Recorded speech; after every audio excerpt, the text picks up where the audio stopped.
Magandang umaga sa lahat. Maupo tayo. Galang-galang Kalihim Marojas, Deputy Speaker Eric Tanyada, Congressman Erwin Alcala, Congressman Mark Edberga, Vice Governor Kulit Alcala, ating pong mentor Manong Bobby Tanyada, Mrs. Sally Tanyada, siyempre ating Director Betty Nantes, ating nakakatandang Sam Nantes, winners of the search for the seal of good housekeeping for barangay governance in the 2nd District of Quezon Province, members of the Liberal Party, Quezon Province, fellow workers in government, honored guests, mga minamahal ko po kababayan, magandang umaga po sa inyo lahat. Napansin po niyo, wala tayong teleprompter. Hindi ko gusto yung talumpati ginawa nila.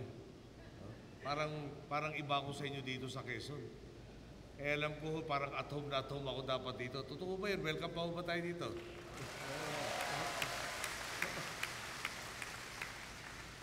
Kanina po nanggaling kami ng Candelaria para pasirayan yung Candelaria Bypass Road. Ang tinataya raw po ay 40% ng traffic na dumadaloy sa Maharlika dadaan na dito, gagaan ang traffic sa Maharlika Highway. At hindi ko makalimutan na nung tayo naiimbita ng nasirang Rapi Nantes at saka ni Prosi Alcala, nung tayo nagpapakilala patungo pagiging pagtakbo sa senador, lalo ng presidente, hindi ko alam kung bakit parate akong malas. Yung 2 oras raw at kalahating biyahe papuntang Lucena, hindi humababa na 5 oras at kalahati ang biyahe ko sa Lucena. Kaya nung kanina tinitingnan ko yung karsada, siguro may kinatutuwa tayo ni Rapi ngayon. Makakatulong na mabawasan yung traffic dito sa pupuntang Quezon at talaga naman po masasabi nating medyo may pagbabago na ho. Maski umpisa pa lang po yan. Okay. Yung mga kasama noon natin sa partido, si Rapi nga, si Prosit, iba pa. So darating ko sila, una nag-impita yata sa akin si Prosit kung di ako nagkakamali. Sabi niya, punta ka dito, ang venue natin si Queen Margaret. Tama ba yun? Margaret. Kung nawawala yung H, kapapaka po. No. Ngayon pagdating ko doon, eksakto dating namin, tapos na sila kumain, diretso na po kami sa pagpupulong at sa talumpati. Kumain na lang po ako ng hapunan, mga alas 11 ng gabi sa Batangas. Nag-imbita naman po sunod, si Rapi, birthday niya. Pare, alika, maraming tao dito, kailangan mapakilala kita. So pagdating ko nga ho doon, eksakto na naman, hapunan. At sabi niya, hindi ako tulad ni Prosi, papakainin kita. So inabutan po ko na isang kopa na sabaw. Uy, sabi ko, totoo nga. Mapakainit tayo dito. Nakadalawang subo po ako. Sabi niya, tama na yan pare, umikot na tayo. Kailangan makilala ng mga kababayan natin. Kaya ako, okay lang maimbita sa Quezon. Pakainin nyo, hindi. Pwede na ho yun. Nakasanayan ko na yan. Pero, basta may nagbago po sa kondisyon nyo, sulit na po yung gutom. Total, meron pa naman ako natitira konting bilbil dito. Pwede na natin itaya yan. Pero sa mas seryoso ang konting bagay. Kanina po yung pinalita sa atin, DPWH pala po. Ay, teka, bago ho pala yan. Siguro nga, yung panahon ng nanay ko, nung tumakbo sa bilang presidente, hindi po ako sinama dito sa Quezon. No? Dahil sabi ko, ba't kaya ako hindi isasama dito? Kailangan raw kukunti lang yung oras para makampanya sa buong Pilipinas. Kung naalala niyo, 45 days, kung di ako nagkakamali. Ang nanay ko po, yung mga kapatid ko, pupunta sa lugar tulad ng Quezon. No? Ako po, pinadala sa Ilocos Sur, Ilocos Norte. Sabi, nung nagkaroon ho, nung 84 ho yata yun, nagkaroon ng tinatawag na Sibalong Bridge Massacre sa Antique. Ako po ang pinadala doon.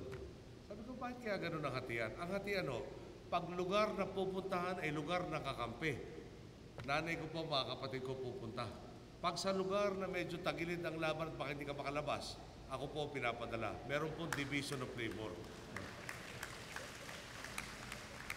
Kaya nung panahon no, na sila minukay nga, nagkasamang Rapi, nagkasamang Prosi, pare kailangan mag-national ka na, halika umikot ka sa amin. At talaga naman po, sa tulong po nila, sa tulong na kanilang mga maybay, sa tulong po nyo, noong ako po'y tumakbo bilang senador, number 3 po ako, bagamat napakahuli ko nag-umpisa mga kampanya at malaking tinulong po sa atin ang Quezon.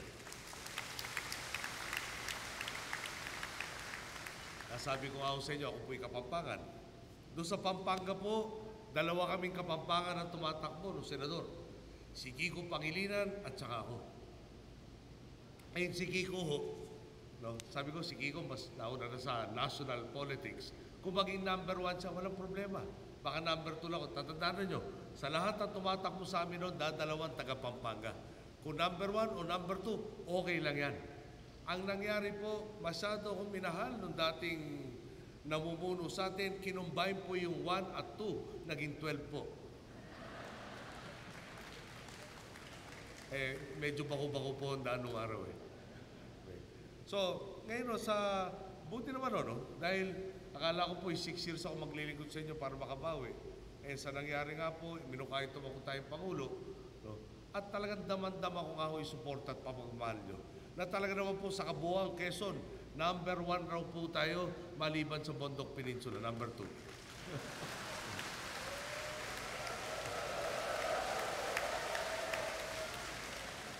Sa susunod na eleksyon, hindi po ako tatakbo kaya wala akong pag-asang tumaas sa Bundok Peninsula. Okay, ano pa ho ba ang pagbabago? Di balikan ho natin. No? Noong nag-umpisa po akong kongresista, kakatapos ng Asian Financial Crisis ng 1997. So pag yung lumalakad ho tayo para sa kakailanganin ng ating distrito, wala tayong narinig na litanya kung hindi walang pondo. Sa totoo lang po, yung MacArthur Highway sa aming po Tarlac City, kung hindi ho namin popondohan doon sa PIDAP, hindi ho ayusin. So, bigla na lang naging saklaw ng segundo distrito ng Tarlac ang isaayos yung MacArthur Highway na siyang pangunahing karsada mula Metro Manila papunta norte. Okay po, baka na masabi na tayo na nagtitimon. Baka masabi ng taga Quezon, nagkamali. Sample lang po.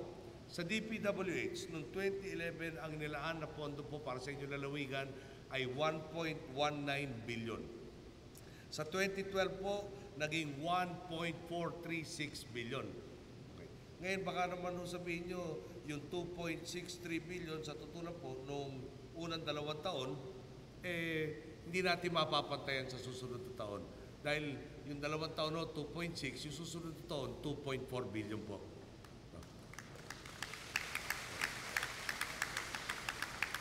Pero kung may pakakailangan na iba at masino po tayo, magkakaroon ng savings, baka mayroon pa kailangan ibang gawin, basta maayos yung kausap natin, di ba? Hindi problemang ako na kumayod maghanap na idadagdag po dito. Ngayon, importante po yan, ha?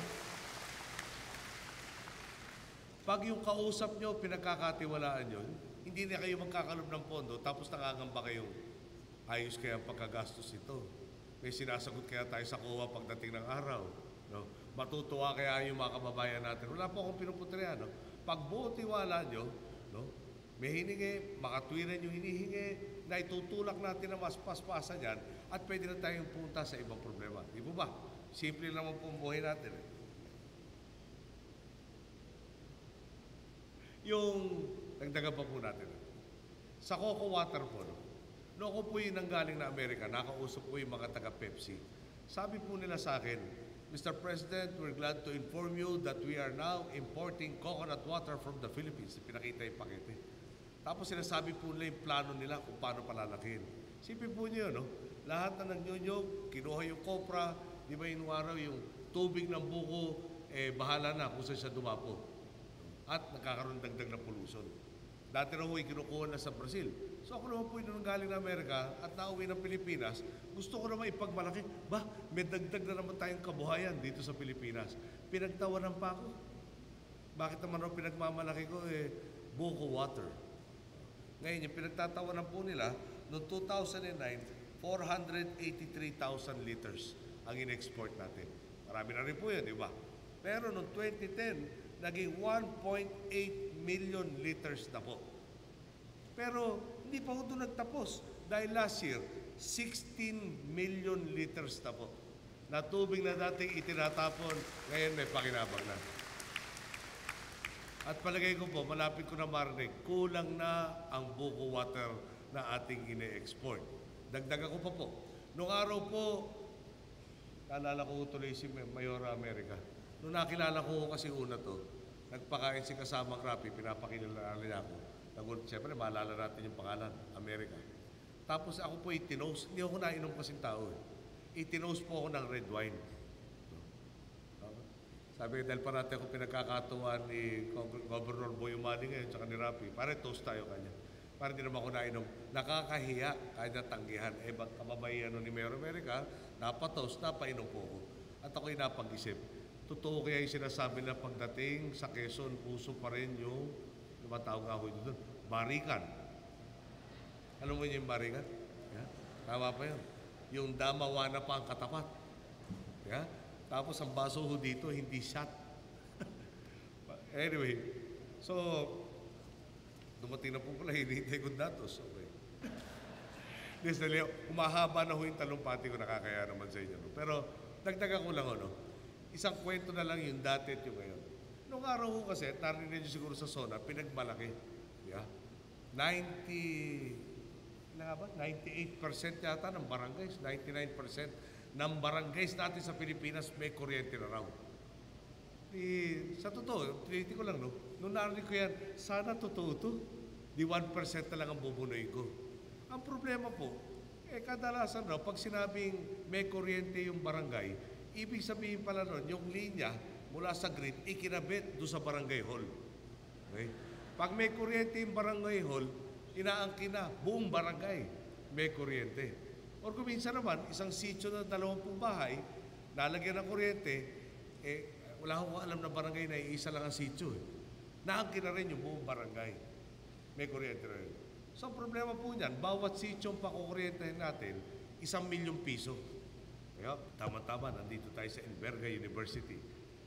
Ang iniwan ho sa atin, na sityong walang kuryente, 36,000 lang naman. Okay. Times 1 million po, ilan po yun? Yan ang gastos 1 million para maikabit sa grid. Mga 36 billion, kung hindi ako nagkakamali. Sabi ko, Sus Mariosip, dapat pala sityo tinanong natin, billion na naman ang katapat. So, gusto ko ibalita sa inyo, NEA sa 2012, yung National Electrification Administration, para sa sitio electrification program, hindi ho bababa sa 49 million. So, more or less, mga 49 na sityong walang kuryente sa kasalukuyan ang malalagyan na o madidikit na sa ating national grid.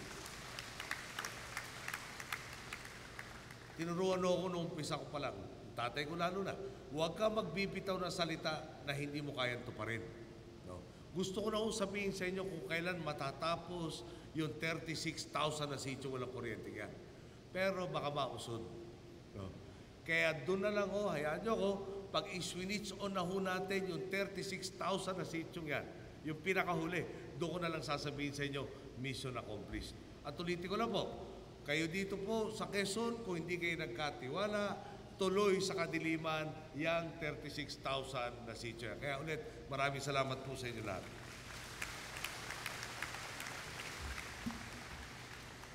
Siguro, simple naman gusto kong parating sa inyo lahat ngayon. No? Talagang masisang larangan po tayo tumingin. Marami na hong pagbabago nangyayari.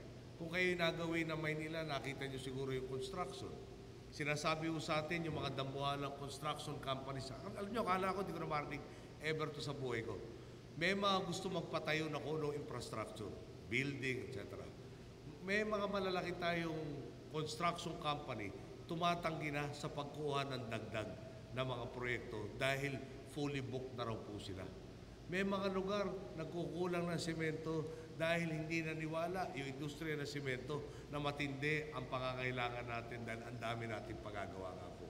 Meron lugar na tulad ng asfalto at saka aggregates, nahihirapan na rin raw po. At sinabi naman po natin sa industriya yan, ayusin nyo yung problema, no? Punuin nyo dahil pag tumaas ang presyo nyo, papayag na kami mag-import tayo ng semento ulit. Yung negosyo mapupunta sa inyo, sa iba mapupunta kung hindi kayo nakikipagtulungan sa atin. Okay. So, ano ba gusto ko lang parating? Hindi lang naman po sa Maynila yan. Hindi lang naman po sa Cebu, kung saan balita ko yung magtatayuan at tinatawag ng boutique hotels. No? Hindi lang sa city, kundi sa probinsya ng Cebu. Hindi ho lang dito sa malapit na hong mag-umpisa mga NLEX, SLEX connector. No? Ano pa ibig sabihin po niya? No? Ako nga ho, sabi ko pag nagretiro ko, nasa Tarlac ako, Tarlac po walang baybayin dagat. No? Pwede ko na hong isipin na pumunta dito po sa inyo sa Quezon at makiturista dito at mag-beach pag tayo po retirado.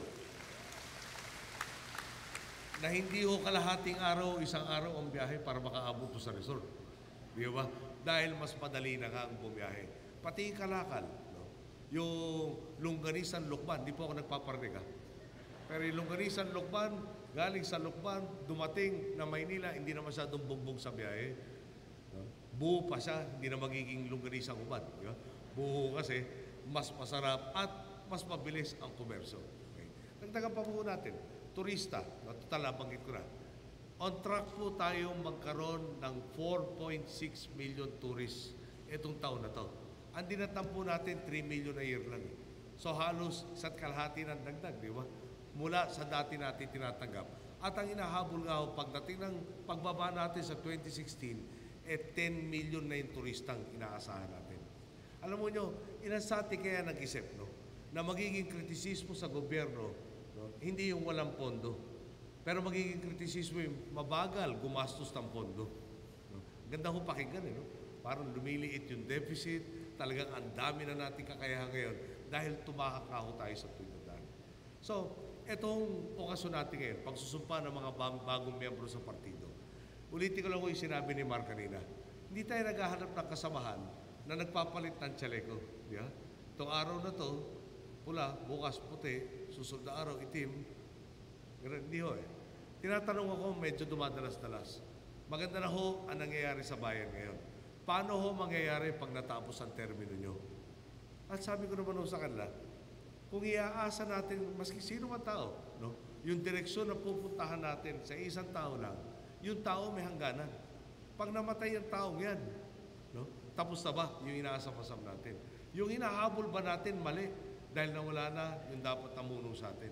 Hindi ba ang napatunayan natin, lalo na noong 2010, yung tatahakin natin, yung bagong nangyayari ngayon, hindi nagmula dahil sa ibang tao, nagmula dahil pinagtulong-tulungan natin ito, nagmula dahil naniwala tayong kaya natin baguhin ang nakagisnan, at nangyari po ito dahil nagkaisa tayong dapat tigilan na yung pagtitiis at pumunta na tayo sa dapat kalalagyan. So, yung sa pagsama ho dito, ito yung parati kong tinatanong, paano ho mangyayari pag wala na kayo? Ang daming ahalinhin sa atin na parehong pananaw, pareho ang dedikasyon sa ating mga mamayan, parehong tatahak ng tuwid na daan na hindi tayo aasa sa isang tao, sa isang grupo lang, ngunit tayo mismo makakaasa sa ating sarili, sa ating kapwa, para mapabilis makarating sa ating gustong panahon. Okay. Dito ko lang ho, yung nangyari ito natapos sa 2 taon at palagay ko na dadama naman natin yan maski papano, umpisa pa lang ho yan. Talaga hong may nagtanong sa akin kasi, at ito na siguro yung pangwas kong pananalita. Siya po yung reporter ng isang banyagang media organization. At sinabi niya sa akin, how would you want to be remembered after your term is over? Ang sagot ko po sa kanya, why don't you come back in 4 years? No? Come back in 4 years and see how changed we are. Gandang araw po, maraming salamat sa inyo.